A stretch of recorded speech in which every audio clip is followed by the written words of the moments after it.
चलिए UP RVNL टीजूट का exam का क्वेश्चन आपके प्रीवियस क्वेश्चन आपके लिए दिखाने वाला हूँ। एक्चुअली क्वेश्चन कैसा पेपर आता है, तो आप इसको गौर से देखिए और इसमें से बहुत सारे क्वेश्चन फंसेंगे और आपका डाउट भी क्लियर होने वाला है। तो ये पहला क्वेश्चन है कि the part of the DC motor that is design to have the maximum thermal stress.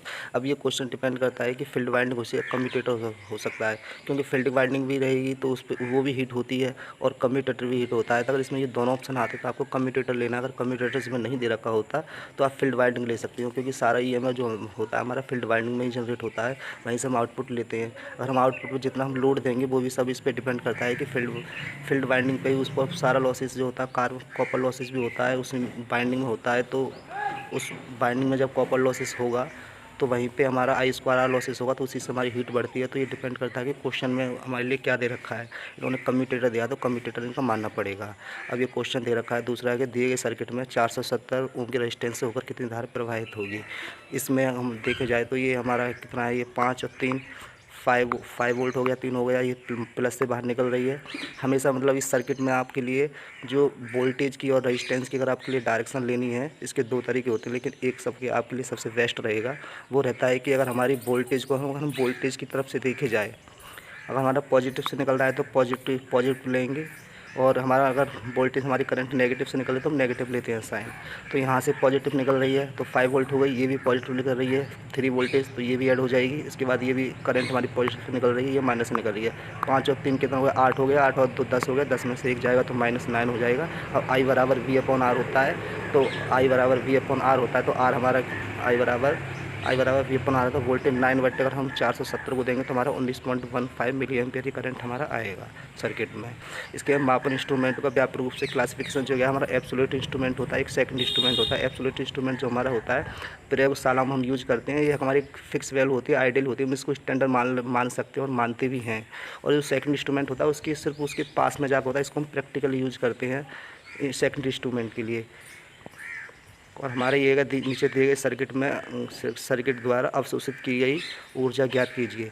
ये हमारा ये पूछ रहा है कि इसमें मतलब इसमें जो हमारे पावर है सर्किट ये एब्जॉर्ब कर रहा है या यहाँ का डिलीवर कर रहा है। अगर हमारी करंट हमारी पॉजिटिव से एंटर कर रही है तो P बराबर V हो जाएगा। तो इसमें हमारा आ जाएगा हमारा का 3 × 2 3 दूनी 6 वाट हमारा एब्जॉर्ब कर रहा है। अब यह निम्न से कथन सत्य होता है, हमारा इम्पीडेंस जो होता है हमारा एडमिटेंस के प्रोपोर्शनल होता है, तो Y11 बराबर 1/H11 हो जाएगा। ये पावर इलेक्ट्रॉनिक सर्किट में 2 डायोड सीरीज क्रम में जुड़े हुए होते हैं तो क्या होता है, एक्चुअली डायोड की एक पीक इनवर्स वोल्टेज होती है। अगर आप इसमें जैसे मतलब जब हम रिवर्स वाइस में उसके लिए जब वोल्टेज अप्लाई करते हैं तो उसकी डिप्लेशन बढ़ जाती है, वहाँ पर उसका वोल्टेज भी बढ़ता है, क्योंकि उसकी डिप्लेशन चौड़ी होती जाएगी। एक ऐसी समय आती है जो उसकी वो उसका ब्रेकडाउन हो जाता है और रिवर्स उसमें करंट फ्लो होने लग जाता है, और उसको हम जो रिवर्स लीकेज करंट इसको बोलते हैं। इसी हिसाब से हम 2 डायोडों को अगर हम जोड़ देते हैं तो उनकी रिवर्स PIV वोल्टेज की रेटिंग ही बढ़ती है। ये the flat compound characteristic of DC compound generally is obtained by the connecting the variable resistance across the series field. इसका ये आंसर है।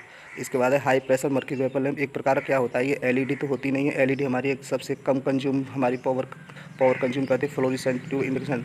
और ये इनकैंडेसेंट लैंप जो होती है हमारी डिस्चार्ज लैंप हमारी होती है। Mercury vapour lamp discharge lamp होती है हमारी, जो आयनों के ऊपर काम करती है, आयनों के हिसाब से। अब ये क्वेश्चन दे रखा है कि नीचे दी गई आकृति के संदर्भ में कौन सा कथन सत्य है। ये इसमें सिर्फ हमारा ये सर्किट बना हुआ है, इसमें सिर्फ हमने 2 वोल्टेज अप्लाई कर रखे हैं, तो ये KVL का अनुसरण करता है। KVL लगाने का अनुसरण नहीं करता है, क्योंकि इसमें रेजिस्टेंस भी होना चाहिए सर्किट में।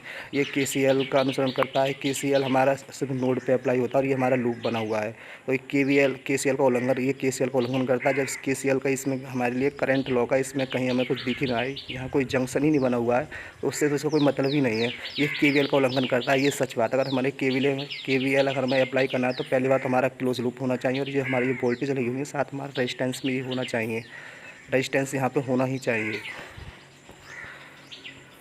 अब नेक्स्ट क्वेश्चन है कि धारिता की परिभाषा क्या होती है। Q बराबर CV होता है, C बराबर Q अपन आवेश हो जाता है, Q बराबर CV होता है।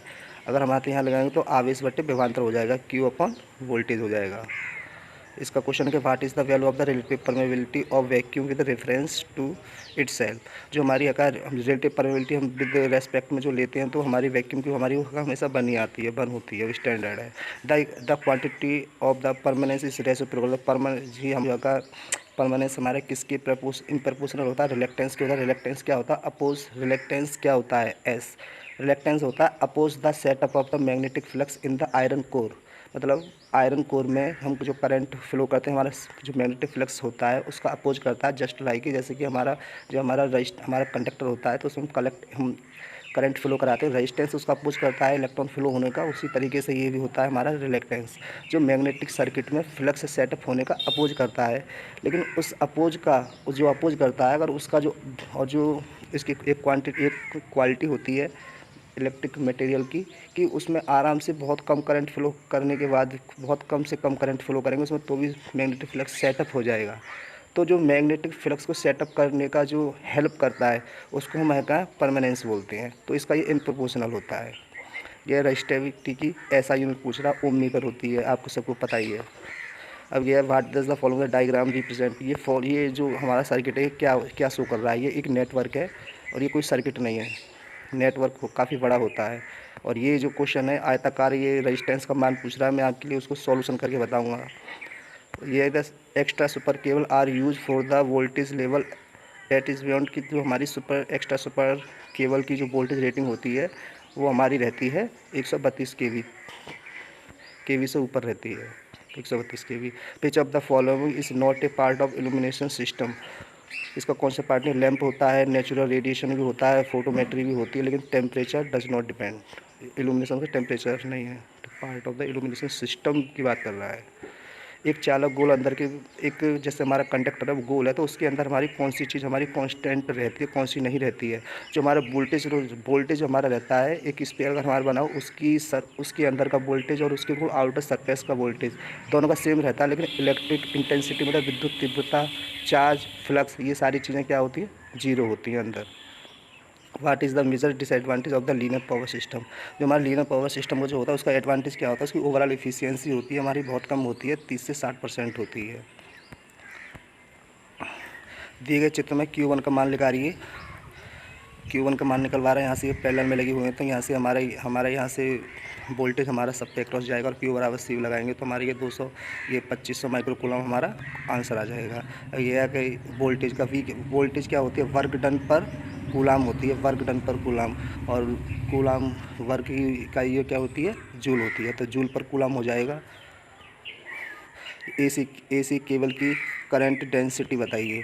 जो हमारी केबल जो रहती है उसमें क्या होता है, C बराबर एप्सिलॉन A/D होता है। मतलब डिस्टेंस अगर हमारी कम हो, जैसे हमारी जो केबल होती है तो केबल में जितने भी हमारे कंडक्टर रहते हैं, 3 कंडक्टर हों या 2 कंडक्टर हों या 4 कंडक्टर हों, वो क्या होता है, पास पास होते हैं।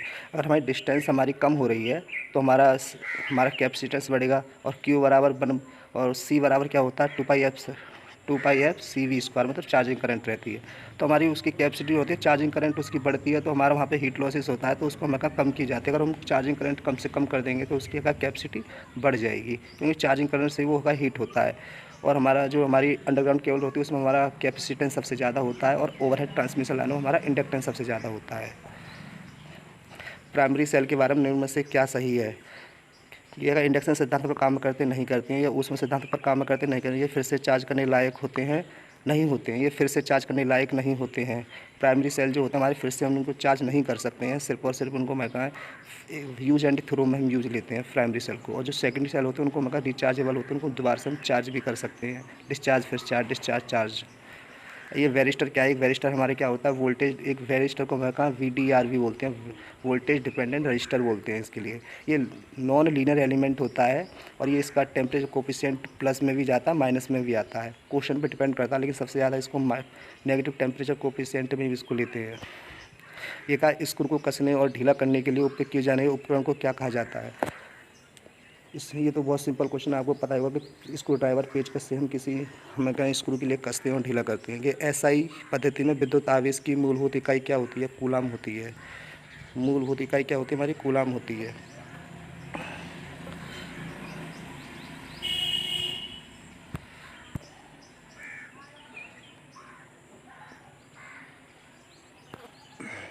विद्युत विद्युत अपघटन की प्रक्रिया के लिए क्या अनिवार्य है? उस विद्युत अपघटन के लिए लागू किए गए अप्लाइड वोल्टेज का मान विद्युत अपघटन के पिछले विद्युत वाहक बल से ज़्यादा होना चाहिए। तो ये सही बात है, इसका यही आंसर है। इंडक्शन क्या होती है? इंडक्शन कप रिले जो हमारी रहती है, पहली बात तो हमारी एसी पे काम करती है, डीसी पे डज नॉट वर्क करती है। और ये हमारा ये जो जब इसमें हमारी कॉइल जो बनी रहती है तो उसका हम हमेशा इंडक्टेंस, उसमें हमारा इंडक्टेंस होता है, रेजिस्टेंस होता है। और जब हम उसका हम इम्पीडेंस निकालेंगे तो जैसे वी जेड बराबर वी अपॉन आई होता है, उसी तरीके से जेड जब हमारा जेड निकालेंगे तो वी अपॉन आई हो जाता है। तो हमारे एक तरह से वो इम्पीडेंस ही होता है, तो जुड़ा रहता है, उसको हम इम्पीडेंस हम बोल सकते हैं। वहाँ करंट और हमारी वोल्टेज फ्लो हो रही है तो इम्पीडेंस उसको जब उसको निकालेंगे तो इम्पीडेंस ही निकल के आएगा वहाँ से। अब ये क्या करेगा? निम्न में से कौन सा सेल, निम्न में से कौन सा सेल के पूरी तरह से चार्ज हो जाने का संकेत है? मतलब सेल जो पूरी तरह से चार्ज हो जाता है इसमें क्या हमारा इंडिकेशन करता है पूरा चार्ज हो चुका है?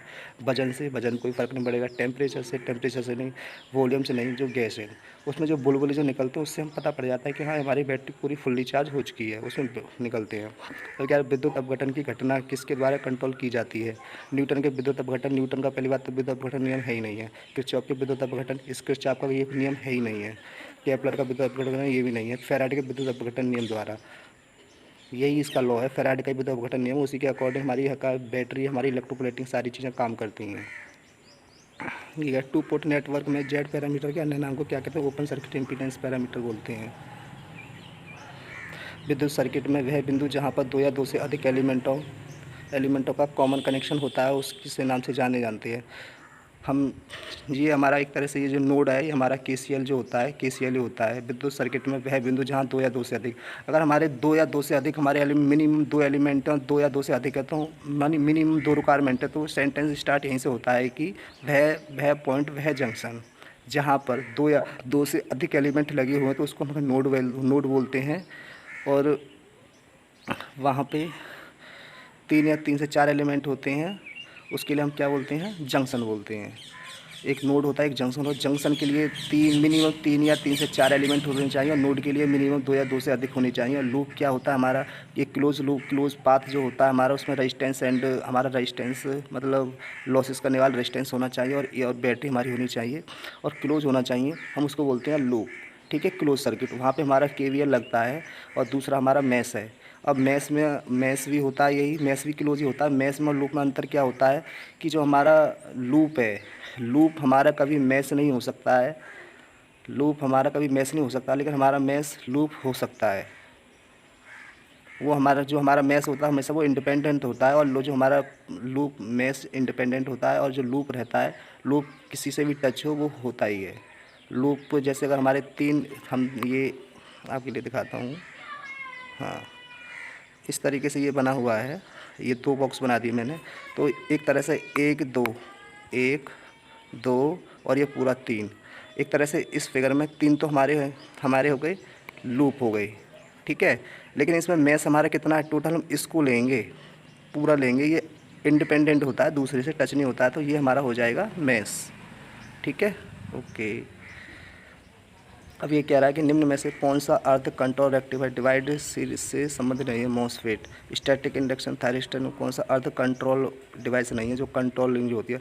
फास्ट स्विचिंग सिमेट्रिकल थायरिस्टर भी होता है, by directional phase control thyristor भी होता है, स्टैटिक इंडक्शन थायरिस्टर। मॉसफेट क्या है? हमारी एक सेमीकंडक्टर डिवाइस है, इलेक्ट्रॉनिक्स डिवाइस है। अब ये दी गई आकृति में तार के 1 एम्पियर की धारा उत्पन्न करने के लिए इलेक्ट्रॉन बाएं से दाएं विचलन करते हैं, मतलब हमारे यहाँ लेफ़्ट से राइट जाते हैं, तो आई और रेटिंग वो डायरेक्शन पूछ रहा है। अब मैं इसको क्वेश्चन बताऊँ, जैसे मान लो ये मेरा वायर जा रहा है, इसमें ये मेरी इलेक्ट्रॉन फिल हो रहे हैं इधर से। ठीक है, यहाँ पे मैं अपनी करंट मारता हूँ, हमारी मैं I1, यहाँ पे मानता हूँ मैं I2। ठीक है, अगर I2 होती है तो हम सब जानते हैं कि इलेक्ट्रॉन जिधर फिल होते हैं उसके अपोजिट में हमारी करंट फिल होती है। अगर मैं करंट इलेक्ट्रॉन एंड करंट की डायरेक्शन सेम कर दूंगा तो मेरा माइनस आएगा, -1 मिली एम्पियर आएगा। अगर मैं और रियलिटी में अपना बिल्कुल आइडियली जिसे हम सब्जेक्ट में पढ़ते हैं तो हमारे इलेक्ट्रॉन के अपोजिट में करंट फ्लो होती है। अगर मैं उस हिसाब से लूँगा तो मेरी I2 इधर से जाएगी, तो इसमें हमारा प्लस का चिन्ह आएगा जो रियलिटी में होता ही है, तो मेरी I2 जो मेरी का ये I2 जो प्लस की आएगी, तो इसका ये पहला हो जाएगा I1 -1 मिली एम्पियर और I2 +1 मिली एम्पियर। अब ये क्वेश्चन है, which of the following is the true for R L circuit, I is the inductor current and V is the voltage across the inductor. जैसा कि हम जानते हैं कि इंडक्टर जो हमारा रहता है कि जब उस पर हम वोल्टेज अप्लाई करते हैं तो हमारा वो ओपन सर्किट होता है। अब ओपन सर्किट कब होगा, जो ये हमारा t बराबर 0 पे जो रहता है, बहुत एकदम मतलब ताँत छड़क जो समय रहता है, उस पर सबसे पहले वो कोई चार्ज होगा। चार्ज होने के बाद वो है का पहले से चार्ज होगा, जब एकदम चार्ज होगा तो फिर एकदम उसकी क्या करंट एकदम डाउन होगी, तो क्या वो ओपन सर्किट हो जाएगा, तो करंट उसकी 0 हो गई। और आप जानते हो जब ओपन सर्किट हमारा होता है इस तरीके से, मैं दिखाता हूँ आपके लिए। जब हमारी ओपन सर्किट हो गया तो यहाँ पे हमने मान लो ये वोल्टेज लगा दी है। अब ये क्या है, वोल्टेज, ये वाली वोल्टेज यहाँ पे आ जाएगी, सेम टू सेम वोल्टेज यहाँ ओपन सर्किट में होती है। वोल्टेज दो टर्मिनल के बीच में जो हमारी ओपन वोल्टेज होती है वो ओपन रहती है, वही हमारी वोल्टेज यहाँ पे आ जाती है। तो ये वोल्टेज इसके बराबर हो जाएगी। तो क्या वोल्टेज एक तरह से हमारी वोल्टेज, अगर हम इसका ग्राफ बनाए तो हमारी करंट ये डाउन हो रही है नीचे के लिए, और हमारी ये वोल्टेज है, वोल्टेज हमारी क्या हो रही है, ये वोल्टेज हमारी बढ़ रही है एक तरीके से। तो इस तरीके से ये आई जो हमारी है का 0 पॉजिटिव रहेगी, और हमारी ये वोल्टेज है कहाँ है, हाँ ठीक है, ये हो जाएगा। तो इसकी आई 0 प्लस से हमारी आई माइनस नेगेटिव डाउन के लिए आती है, वो ख़त्म होती आती है। ये 3 फेज ब्रिज रेक्टिफायर में कितने डायोड यूज किए जाते हैं, 3 फेज ब्रिज रेक्टिफायर में 6 डायोड यूज किए जाते हैं। अब यह अस्थायी प्रतिष्ठानों के लिए किस प्रकार की वायरिंग की सिफारिश की जाती है, क्लीट वायरिंग, टेम्परेरी वायरिंग में यूज की जाती है क्लीट वायरिंग। ये बहुत सस्ती, सबसे ज़्यादा सस्ती होती है। इसको हम कभी भी इसको हम उधेड़ भी सकते हैं, मतलब इसको हम पूरा छुटा भी सकते हैं, दूसरी अपनी और जगह फिट भी कर सकते हैं। बशर्ते ये सिर्फ हमारी एक मजबूत नहीं होती है, हमारी एक कभी भी शॉर्ट कर सकती है, बारिश पड़ी तो कभी भी ये हमारे वायर हमारा करंट कर सकता है। मतलब टेम्परेरी का मतलब टेम्परेरी है, जैसे शादियों में यूज करते हैं। यह flux density is the define as the flux क्या होता है, फ्लक्स बराबर क्या होता है हमारा एरिया पर, ये गलत दे रहा है, फ्लक्स होता है हमारा फ्लक्स पर एरिया, फ्लक्स डेंसिटी की होती है यूनिट फ्लक्स पर एरिया। ये हमारा क्वेश्चन गलत दे रखा है, फ्लक्स पर एरिया इसका पहला आंसर है, ये हमारा गलत दे रखा है, इसका फर्स्ट आंसर है। ये रिलेटिव, ये अपेक्षित पारगम्यता मापने के लिए निम्न में से किस संदर्भ माध्यम के रूप में चुना जाता है। तो जो हमारे जो रेफरेंस जो हमारी वैल्यू लेते हैं हम उसके लिए हमेशा वैक्यूम ही लेते हैं। वैक्यूम के रेस्पेक्ट में सारी चीज़ों को हम डिफाइन करते हैं। रिलेटिव परमेबिलिटी, एक सुरक्षात्मक सर्किट में की रोकथाम के लिए परसेंटेज डिफरेंशियल प्रोटेक्शन का उपयोग किया जाता है। मैग्नेटिक करंट, हमारा जो भी हमारी जितनी भी हमारी रिले रहती हैं तो हमारे उसमें मैग्नेटिक सर्किट रहता है, तो उसमें मैग्नेटिक करंट के द्वारा ही उसको हम ऑपरेट करते हैं, उसी से हम उसकी पूरी, और रिले का मतलब क्या, रिले करंट पे ऑपरेट होती है, उसको सेंस करती है। तो हमारे पावर सिस्टम में सबसे पहला जो इक्विपमेंट जो रहता है कि सबसे पहला इक्विपमेंट करंट फॉल्ट वो सेंस करने वाला होता है, तो हमारा ये रिले ही होता है पावर सिस्टम में। सर्किट ब्रेकर नहीं होता, रिले होता है। सबसे पहले रिले के पास में ही हमारी करंट आती है, जब रिले सेंस करेगा जब ये आगे फॉरवर्ड करता है। The energy is supply power to relay is provided from the circuit transformer potential transformer. हमारी रिले जैसी थोड़ी छोटी सी डिवाइस रहती है, उसी को डायरेक्ट हम किसी मान लो 33 kV 11 kV इतनी वोल्टेज डायरेक्ट लगा देंगे तो उसका पता ही नहीं पड़ेगा कहाँ चलेगी वो। इसलिए उसको कम से कम उसमें वोल्टेज अप्लाई करने के लिए हमेशा हम CT एंड PTO का यूज़ करते हैं। अब ये क्वेश्चन है कि नीचे दी गई आकृतियों में दिए गए परिपथ के बारे में निम्न में से कौन सा कथन सही है। क्वेश्चन दे रखा है, ये देखो पूरा एक हमारा सर्किट है, यहाँ पे हमारे दो जंक्शन दो हमारे यहाँ पे पॉइंट दे रखे हैं, एक ये रहा, एक B ये रहा और ये C ये रहा। एक ये A से C के बीच में लगा हुआ है, एक वोल्टेज अप्लाई है, A से B के में V1 लगा हुआ है और C से B के में 3 लगा हुआ है। अब ऑप्शन इसके हम पढ़ते हैं, पूछ रहा है इसमें से कौन सा सही है। ठीक है, बिंदु A और B के बीच विभवांतर हमेशा इन्फिनिटी रहेगा। बिंदु A एंड B के बीच में इन्फानाइट तो रहेगा नहीं। मान लो यहाँ पे कोई चीज़ की वैल्यू दे रखी है P1 और अगर हम 10 वोल्टेज दे देंगे तो इन्फानाइट तो होगा नहीं, क्योंकि ओपन सर्किट वोल्टेज जो हम यहाँ पे अप्लाई करते हैं, या मैं बताता हूँ, या हमने मान लो वोल्टेज अप्लाई किया तो ओपन सर्किट वोल्टेज यही तो आएगा, तो इन्फानाइट तो होगा नहीं किसी मतलब में। ये हमारा क्वेश्चन हमारा गलत हो जाता है। बिंदु और B के बीच विभवांतर चुने गए पथ पर आधारित है, नहीं ये कोई डिपेंड नहीं कर रहा है। अगर इसको हम ये आगे हम सर्किट यहाँ से हम इसको काट भी दें, अलग कर दें इसको इस तरीके से, तो इस पर डिपेंड नहीं कर रही। इसकी ये जितनी यहाँ पे V1 पे हम जितनी वोल्टेज अप्लाई की है वो उसके टर्मिनल पर अब भी मिलेगी। तो इससे इसको इस सर्किट से टच करें या ना करें, इसमें कनेक्ट करें इसको या ना करें, लेकिन कोई मतलब नहीं बनता। लेकिन इसका ये जो वोल्टेज टर्मिनल, इसका जो सोर्स का जो वोल्टेज है वो इतना ही रहेगा, वो सर्किट पर डिपेंड नहीं करता है। अब जब चौथा क्वेश्चन पढ़ते हैं, बिंदु और बी के बीच विभवांतर हमेशा शून्य रहेगा। पोटेंशियल डिफरेंस विभवांतर हमेशा शून्य रहेगा, ये तो कभी संभव भी नहीं कि यहाँ पे शून्य रहेगा। सर्किट बना हुआ है तो ओपन सर्किट वोल्टेज हमेशा होते हैं। करंट यहाँ पे जीरो होगा, ये पक्का है, करंट यहाँ पे जीरो होगा। अब ये क्वेश्चन है हमारा तीसरा है कि बिंदु और बी के बीच विभवांतर चुने गए पथ पर आधारित है। ये जो हमारा वही जो मैं बता रहा था कि इस सर्किट पे ये वाली वोल्टेज डिपेंड नहीं कर रही है। इसका अपना वोल्टेज है, इसका अपना वोल्टेज, इसका अपना वोल्टेज है। इनको इस सर्किट में लगाओ या ना लगाओ, लेकिन जिनकी जितनी रेटिंग है वो इतना तो उनका रहेगा ही, वो सर्किट पर डिपेंड करती ही नहीं है, कर ही नहीं रही है। तो इसका यही आंसर है। अब ये फ्लेमिंग के वाम हस्त नियम, ये क्या है, बाएं मतलब राइट हैंड रूल का कहाँ पर यूज़ किया जाता है। करंट मैग्नेटिक फील्ड निम्न में से किस पर लागू होता है। फ्लेमिंग के वाम हस्त नियम का नियम निम्न में से किस पर लागू होता है। फ्लेमिंग राइट, बाएं मतलब लेफ्ट, मैग्नेटिक फील्ड में धारा वहन करने वाले चालक पर। हमारा राइट हैंड रूल जो होता है हमारा जनरेटर में यूज़ होता है, और लेफ्ट हैंड रूल जो होता है हमारा जो रहता है हमारा मोटर में यूज़ होता है। तो मोटर में हम बिजली पे अप्लाई करते हैं। मोटर में जब हम सप्लाई मतलब अप्लाई करते हैं जब हमारा फोर्स जनरेट होता है। ओके, अमेरिकी वायर गेज सिस्टम में 36 AWG तार का व्यास कितना होता है, इसको याद कर लीजिए। 36 AWG का हमारा 0.005 इंच होता है, और हमेशा याद रखना SWG इन प्रोपोर्शनल डायामीटर।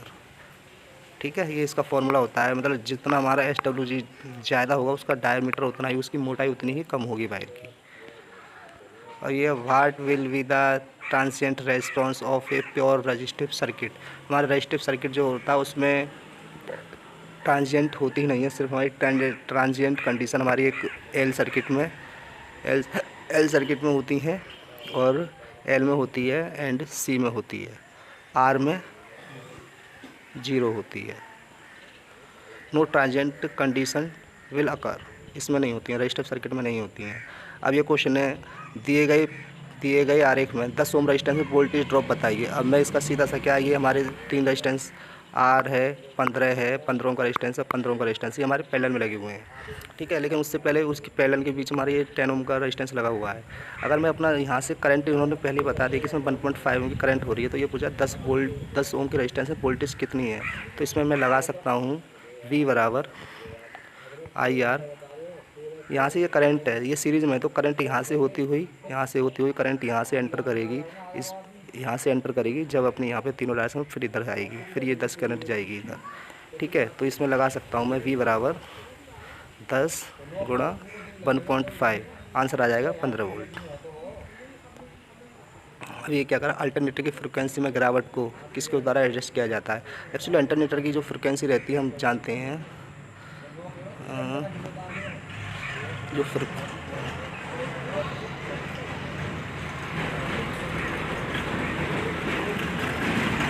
अल्टरनेटर की जो हमारी फ्रिक्वेंसी जो हमारी अल्टरनेटर की फ्रिक्वेंसी जो हमारी रहती है क्या होती है, F इन प्रोपोर्शनल 1/n। सॉरी ये गलत हो गया, n रहती है। फ्रिक्वेंसी बढ़ाने के लिए हमारे लिए स्पीड बनानी होती है, और स्पीड हमारी प्राइमरी मूवर से बढ़ती है। अगर जैसे कंडीशन क्या होती है, हमारा जो अल्टरनेटर रहता है अगर उस पर लोड पड़ेगा तो उसकी EMF हमारी कम, EMF टर्मिनल वोल्टेज कम होती है, उसकी रोटेशन की संख्या, रोटेशन जो करता है वो कम होती है, वहाँ से उसकी फ्रिक्वेंसी कम होती है। फिर हमारे लिए फ्रिक्वेंसी को बढ़ाना है तो हमारे लिए अल्टरनेटर की स्पीड को बढ़ाना होता है। तो यही है कि F प्रोपोर्शनल n होता है। तो ये प्राइमरी मूवर आउटपुट से उसकी स्पीड को हम अल्टरनेटर को बढ़ाते हैं। मैग्नेटिक पदार्थ में क्यूरी बिंदु को किस प्रकार परिभाषित किया जाता है। जो क्यूरी टेम्परेचर क्या होता है, वह तापमान जिस पर उसका चुंबकीय सामर्थ्य शून्य हो जाती है उसको हम क्यूरी टेम्परेचर कहते हैं। यदि सिंक्रोनस मोटर की फील्ड वाइंडिंग में शॉर्ट सर्किट हो जाए तो इंडक्शन, हमारी सिंक्रोनस जो मोटर रहती है, हम सबसे पहले हम पढ़ते भी हैं कि सिंक्रोनस हमारी जो मशीन है, अगर उसकी हम फील्ड वाइंडिंग को पहले हम रोटेट करें, उसके बाद हमारा उस पर अगर हम बैटरी अप्लाई करें तो हमारा EMF उसका पर एक मैग्नेटिक फील्ड जनरेट हो जाता है, और एक हमारी AC सप्लाई पहले से है, तो दोनों में इंटरेक्शन जो होता है, रिलेक्टेंस टॉर्क जनरेट होता है, उससे उसमें इसमें हमारी लॉकिंग हो जाती है। लॉकिंग होने के कारण हमारी सिंक्रोनस मोटर चल जाती है। लेकिन उसका एक दूसरा भी तरीका होता है। दूसरा तरीका ये होता है कि जो हमारी सिंक्रोनस मशीन जो हमारी रहती है, सिंक्रोनस मशीन कहाँ गया क्वेश्चन, हाँ,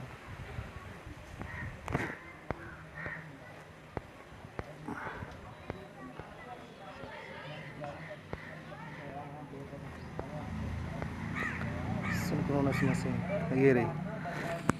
उसका एक ये भी तरीका होता है कि सिंक्रोनस मोटर के अगर आप कहें फील्ड वाइंडिंग के बाइंडिंग को शॉर्ट सर्किट कर देंगे, जब उसमें करेंगे, जब उसमें हम उसके स्टेटर पर हम जब वोल्टेज अप्लाई करेंगे तो वो सेम इंडक्शन मोटर की तरह वर्क करेगी, और कुछ कंडीशन पे जब चल जाती है तो उसको हम वहाँ से हटा देते हैं, फिर उस पर हम अपनी बैटरी लगा देते हैं।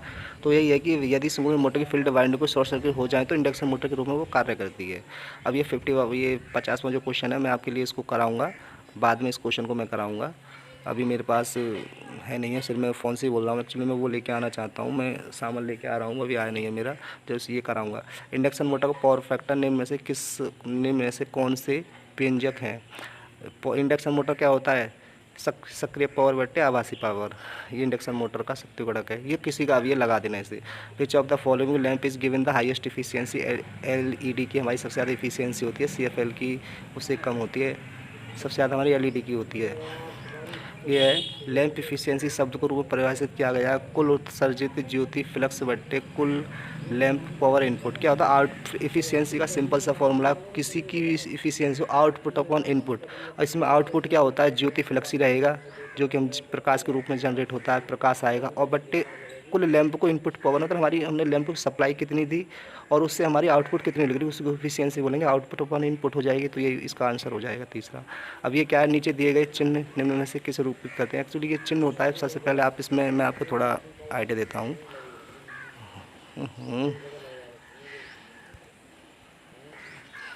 आइडिया देता हूँ आपके लिए।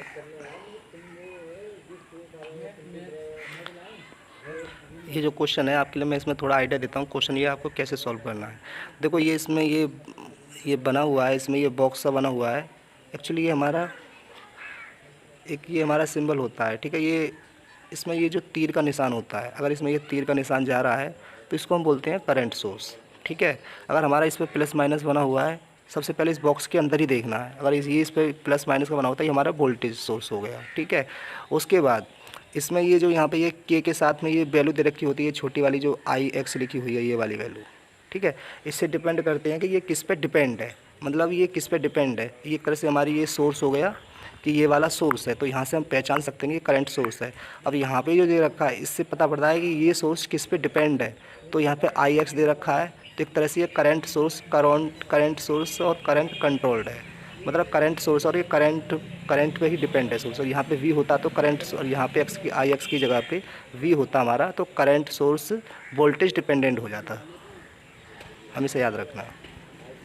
ये है इन VGT the parameter beta is given by the relationship. क्या होता है? बेस अपॉन कलेक्टर करंट होता है। दोस्तों मुझे अभी पढ़ाने का ज़्यादा एक्सपीरियंस नहीं है, सच बात तो ये है। मैंने सिर्फ ये अभी चैनल खोला है और मैं एक्चुअली एक्सपीरियंस नहीं है मेरे लिए। मैं भी कोशिश करूँगा, मैं सही से सही पढ़ाने की कोशिश करूँगा। मैं कुछ दिनों में सही में प्रैक्टिस में आ जाऊँगा। एक्चुअली मैं ढंग से बोल भी नहीं पा रहा हूँ, बट मैं आपके लिए विश्वास ज़रूर दिलाता हूँ कि जितना मेरे से आता है मैं पूरी कोशिश करूँगा आपके लिए पूरा फॉरवर्ड करने की। आपसे मेरी ये रिक्वेस्ट है कि आप थोड़ा मुझे समय दीजिए, समझने की कोशिश कीजिए। मैं आपके लिए बहुत सारी चीज़ें, आपकी दिक्कत सॉल्व कर दूँगा। सर आपके लिए मेरे से विश्वास करना होगा। और मैं भी स्टूडेंट ही हूँ, मुझे अभी ज़्यादा बोलने का एक्सपीरियंस नहीं है एक्चुअली। मैं समझा नहीं पाता हूँ, मैं टीचिंग पहली बार में स्टार्ट कर रहा हूँ मैं, तो हो सकता है कि आप मुझे समझने की कोशिश करें। आपसे रिक्वेस्ट ये है कि आप सब्सक्राइब कीजिए मुझे और मुझे ट्रस्ट कीजिए। मैं आपका भाई हूँ, मैं आपका कोई सर नहीं हूँ, भाई समझ सकते हो मुझे, और मैं आपकी पूरी हेल्प करूँगा। जितना मुझ पे आता है मैं उसे करूँगा, बट मुझे अभी बोलने का एक्सपीरियंस नहीं है। मैं इसको मानता हूँ, अपनी गलती मान रहा हूँ मैं, बट आप मुझे विश्वास कीजिए। मैं आपके लिए कहीं से कहीं बहुत ज़्यादा आपका कंटेंट इकट्ठा करके लेके आऊँगा, आपके लिए फॉरवर्ड करूँगा। और ये क्वेश्चन जो पेपर मैंने आपके लिए दिखाया है, ये RVNL का ही है। पेपर्स ज़्यादा टफ नहीं आता, सिर्फ कॉन्सेप्ट वाला आता है। आपके लिए मैं प्रैक्टिस बहुत सारी कराऊंगा। और मेरा जब ये सामान नहीं आया है, मेरा जब टोटल सामान आ जाएगा उसके बाद मैं आपके लिए सॉल्यूशन कर करके दिखाया करूँगा। अभी तो मैं इसको स्क्रीन रिकॉर्ड करके ही दिखा रहा हूँ। सर आपसे रिक्वेस्ट ये है कि आप समझने की कोशिश कीजिए, मेरा साथ दीजिए, मेरे चैनल को आप सब्सक्राइब कीजिए। मैं जल्दी आपके लिए अच्छी वीडियो बनाऊँगा, आपके लिए फॉरवर्ड करूँगा सारी नॉलेज है। और जब तक के लिए आप कहाँ आप अपनी पढ़ाई करिए। और ये एग्ज़ाम इसका आप यहाँ से आइडिया ले सकते हैं एक्चुअली पेपर कैसा आता है। अगली वीडियो में अभी 50 क्वेश्चन हुए हैं, 50 क्वेश्चन से आगे के लिए फिर मैं एक और वीडियो बनाऊँगा। 3 वीडियो में मैं इस एग्ज़ाम को पेपर को पूरा सॉल्व कर दूँगा। उसके बाद और भी हैं, और भी पेपर हैं, सारे पेपर कराऊँगा मैं। पेपर पे क्वेश्चन हमारा जो है, हमारा इसी से कॉन्सेप्ट क्लियर होता है कि कैसे कैसे पेपर आते हैं, कैसे क्वेश्चन फ्रेम होते हैं, वहाँ से आपको नॉलेज बहुत सारी मिलेगी। तो ये क्वेश्चन बहुत ज़रूरी होते हैं पढ़ने के लिए प्रीवियस। और मैं सारे क्वेश्चन पेपर जितने हुए हैं यूपीपीसीएल आरबीएन के सारे पेपर आपके लिए मैं सॉल्यूशन करके दिखाऊंगा। बस मेरा अभी सामान नहीं आया, मेरा सामान आ जाएगा तो मैं आपके लिए जल्दी क्लासें दूंगा। जब तक कि आप प्लीज़ इसको लाइक कीजिए, फॉरवर्ड कीजिए, शेयर कीजिए, आपसे यही रिक्वेस्ट है मेरी।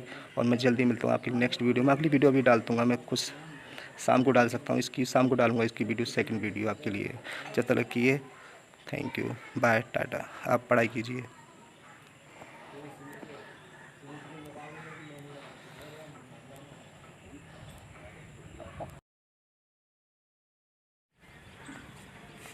दोस्तों, ये मेरा पहला प्रयास है, मैं आपके लिए क्वेश्चन सॉल्व करा रहा हूँ। हो सकता है मेरे बोलने में थोड़ी गलती हो सकती है, उसके लिए मैं क्षमा चाहता हूँ आपके लिए। और मुझे अभी प्रैक्टिस भी नहीं है पढ़ाने की ज़्यादा, बट मैं अभी ट्राई करूँगा तो मैं कुछ समय में सही तरह से बोल पाऊँगा और टीचरों की तरह। बट मैं आपके लिए पूरी कोशिश करूँगा सारी चीज़ें फॉरवर्ड करने की, जितना मैं कर सकता हूँ। आपके सारे कॉन्सेप्ट में क्लियर कराऊँगा। और अभी मेरे पास सारा सुविधा नहीं है, इसलिए मैं स्क्रीन रिकॉर्डिंग करके आपके लिए वीडियो प्रोवाइड करा रहा हूँ। मेरी सारी चीज़ें आ जाएंगी तो मैं उसके बाद में अपना अच्छा खासा आपके लिए सॉल्यूशन सॉल्व करके दिखाया करूँगा। बट मेरे पास अभी एक्सपीरियंस नहीं है इतना टीचिंग का, तो जितना, लेकिन मैं कोशिश करूँगा मैं सही हो जाऊँगा। आपके लिए मुझ पर सिर्फ विश्वास करना होगा और आप इस वीडियो को एंड तक देखें, मेरी आपसे यही रिक्वेस्ट है। और आप इसके लिए सब्सक्राइब कीजिए मेरे चैनल को, मेरा सपोर्ट दीजिए। अगर आप मुझे सपोर्ट देंगे तभी मैं आपके लिए सही अच्छे से वीडियो बना पाऊँगा। वरना आप नहीं देखोगे, कोई फीडबैक नहीं दोगे तो मैं कुछ भी नहीं कर पाऊँगा, वीडियो डाल भी नहीं पाऊँगा। जब आप देखेंगे तो क्या फ़ायदा है, इसमें मेहनत भी बहुत सारी लगती है। मैं आपके लिए सारे कंटेंट प्रोवाइड कराऊँगा, बस आप थोड़ा सा विश्वास रखिए। और मैं सही तरह से बोल नहीं पाऊँगा, मुझे पता है, और आप उसको समझने की कोशिश कीजिए, क्योंकि मैं भी ओपन प्लेटफॉर्म पे आया हूँ ऑनलाइन पे, तो सब तरह के स्टूडेंट हैं, तो मुझे उनका भी ख्याल रखना है। और थोड़ा मेरा अगर मैं ढंग से बोल नहीं पाऊँ तो आप उसके लिए एडजस्ट कर लेना। और आप इस वीडियो को पूरा देखिए, मेरी यही रिक्वेस्ट है आपसे। अगर आप अब मैं आपके लिए क्वेश्चन पेपर दिखाता हूँ कि यूपीआरवीएनएल टीजीटी का पेपर आता कैसा है, तो आप इसको पूरा वीडियो देखिए। धन्यवाद।